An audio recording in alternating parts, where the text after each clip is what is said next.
ഇതാ കുറച്ച് ഇഞ്ചി, വെളുത്തുള്ളി, പച്ചമുളക്, ചെറിയ ഉള്ളി, സവാള എല്ലാം കൂടെ കട്ട് ചെയ്തെടുത്ത് വെച്ചിട്ടുണ്ട്. ഇതാ. അപ്പോൾ ഇന്ന് നമുക്കൊരു പ്രഷർ കുക്കർ അടുപ്പത്ത് വെച്ചിട്ടുണ്ട്. കുറച്ച് വെളിച്ചെണ്ണ ഒഴിക്കാം. വെളിച്ചെണ്ണയൊക്കെ ഇതാ ഇപ്പോഴും ചൂടാണെങ്കിലും നല്ല ഇതായിട്ടിരിക്കുക, ഫ്രോസൺ ആയിട്ടിരിക്കുകയാണ്. അപ്പം വെളിച്ചെണ്ണ ഒഴിച്ചു. അതിലേക്ക് നമുക്ക് ഇഞ്ചി, വെളുത്തുള്ളി, പച്ചമുളക് എല്ലാം കൂടെ ഒന്ന് വഴറ്റിയെടുക്കാം.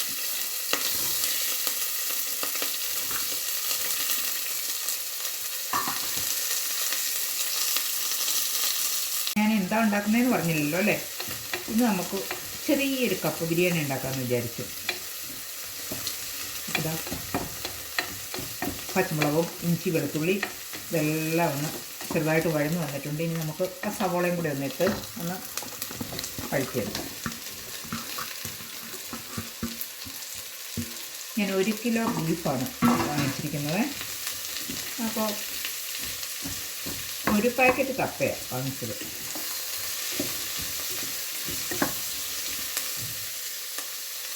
അപ്പോൾ ഇതാ സവാളയൊക്കെ വഴന്ന് വന്നിട്ടുണ്ട്. ഇനി നമുക്ക് അതിനകത്ത് കുറച്ച് പൊടികളൊക്കെ ചേർക്കാം. എരിവുള്ള മുളക് പൊടി തന്നെ, കുറച്ച് മുളക് പൊടി,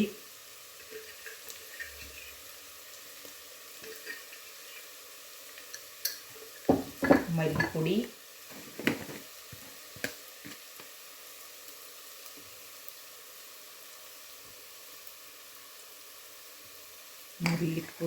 മഞ്ഞൾപ്പൊടി,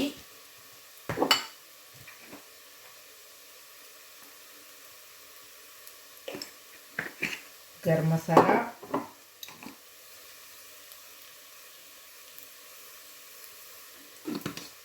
ഓക്കെ.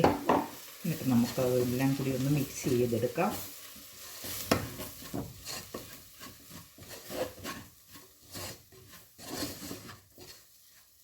ഒരു 2-3 സെക്കൻഡ്. ഓക്കെ. ഇനി നമുക്ക് ക്ലീൻ ചെയ്ത് വെച്ചിരിക്കുന്ന നമ്മുടെ ബീഫ് ഉണ്ടല്ലോ, ഇതാ ഞാൻ കഴുകി നല്ല വൃത്തിയാക്കി വെച്ചിരിക്കുന്ന ബീഫാണ്, എല്ലുള്ള ബീഫാണ്. അപ്പോൾ ഈ അപ്പം ഞാൻ ബീഫൊക്കെ ഇതാ ഇട്ടായിരുന്നു, മസാലകളൊക്കെ ഇട്ടായിരുന്നു. മല്ലിപ്പൊടി, മുളക് പൊടി, ഗരം മസാല, മഞ്ഞൾപ്പൊടി എല്ലാം ഇട്ട് നമ്മുടെ ബീഫ് നന്നായിട്ട് ക്ലീൻ ചെയ്ത് വെച്ചിട്ടുണ്ടായിരുന്നു. വിനേഗറൊക്കെ ഇട്ടാണ് ഞാൻ ക്ലീൻ ചെയ്യുന്നത്, അല്ലെങ്കിൽ പിന്നെ എനിക്കൊരു സമാധാനമില്ല. അപ്പോൾ വിനേഗറും ഉപ്പും ഒക്കെ ഇട്ട് ക്ലീൻ ചെയ്തിട്ടുണ്ടായിരുന്നു. അതും കൂടി ഇട്ട് മിക്സാക്കി എല്ലാം വെച്ചിട്ടുണ്ട്. ഇനി നമുക്കത് അടച്ച് വെച്ച് വേവിക്കണം. ഒരു 2 വിസിൽ മതിയാവും. ഇവിടുത്തെ ബീഫ് പെട്ടെന്ന് വേവുന്നതാണേ. അപ്പോൾ 2 വിസിൽ മതിയാകും. അപ്പോൾ അങ്ങനെ ഇരുന്ന് ഞാൻ ഇതും കൂടെ വെയിറ്റും കൂടെ ഇട്ടിട്ട് ഓക്കെ.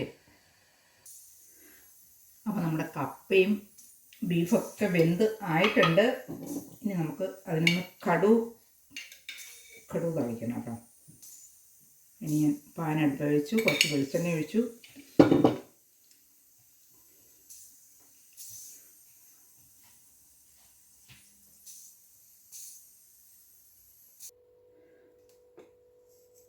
കുറച്ച് കടുകിട്ടു. അപ്പോൾ കൂടെ തന്നെ നമുക്ക് കുറച്ച് തേങ്ങയും കൂടെ, കടുക് പൊട്ടിക്കോളും കേട്ടോ, കടുക് അങ്ങനെ പൊട്ടിക്കോളും.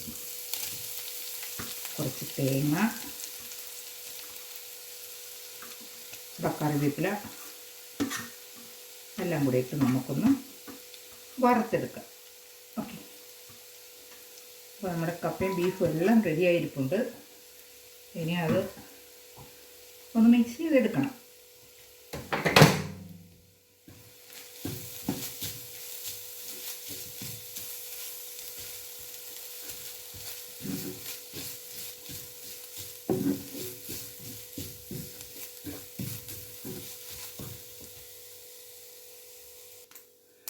തേങ്ങയൊക്കെ അത് ഏകദേശം മൂത്ത് വരുന്നുണ്ട്. കടുകൊക്കെ പൊട്ടുന്നുണ്ട് കേട്ടോ. തേങ്ങയുടെ കൂടെ ഇങ്ങനെ കടുക് ഇട്ടാൽ പൊട്ടിക്കോളും അത്. കണ്ടോ, പൊട്ടുന്നുണ്ട്. തേങ്ങ മൂത്ത് വരാറായി. ഏകദേശം ഒരു ഗോൾഡൻ കളർ ആകുമ്പോൾ നമുക്കത് തീ ഓഫ് ചെയ്യണം.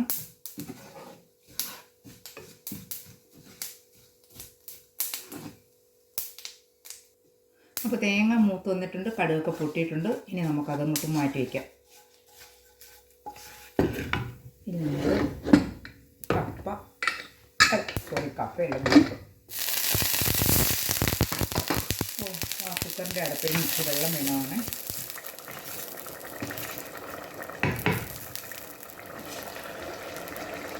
ബീഫ് എന്തോന്ന് നോക്കാം. ആ ബീഫൊക്കെ നന്നായിട്ട് വെന്തിട്ടുണ്ട്, നല്ല പാകത്തിന് വെന്തിട്ടുണ്ട്.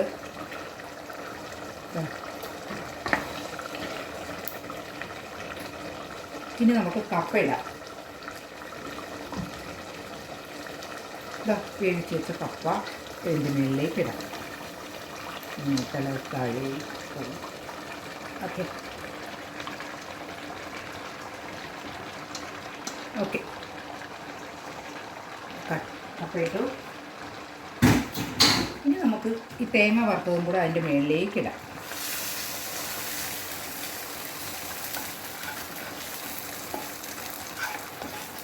ഞാൻ ആ പാനിനകത്ത് തന്നെ വെച്ചിരുന്നത് കൊണ്ട് ഇച്ചിരി മൂത്ത് പോയി.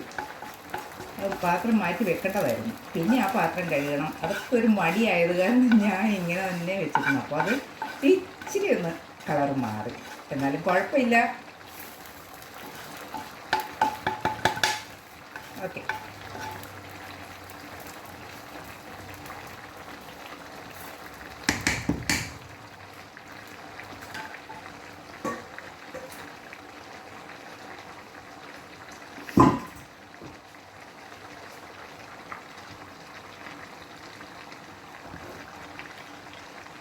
ഇച്ചിരി നേരം നമുക്കൊന്ന് അടച്ചു വെക്കാം.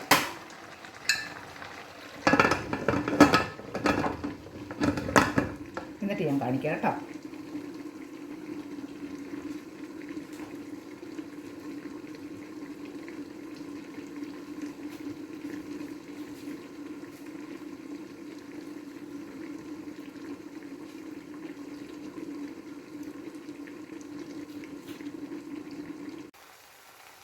കപ്പ ബിരിയാണി റെഡി.